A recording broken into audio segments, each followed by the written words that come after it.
Crimes against person at illegal na droga nangunguna sa mga kaso ng mga PDL sa loob ng selda sa Eastern Visayas. Detalye na balita mula kay Jimmy Angay-Angay, Aris 32, maupay nga agad Jimmy.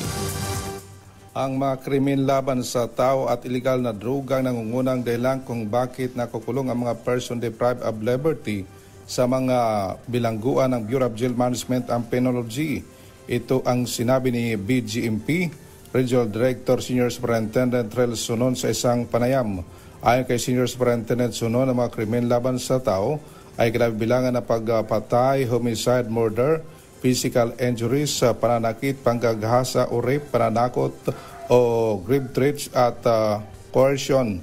May kabuuan na 638 na PDLs na sangkot dito. 690 na mga lalaki at 90 naman ang babae. Sa mga kaso may kinalaman naman sa illegal na droga, may kabuuan na 771 na mga PDLs, 606 na mga lalaki at 65 na babae. Ang crimes against property naman, ang pagnanakaw kung saan may 91 na mga person deprived of liberty, 78 dito ang mga kalalakihan at 13 ang kababaihan.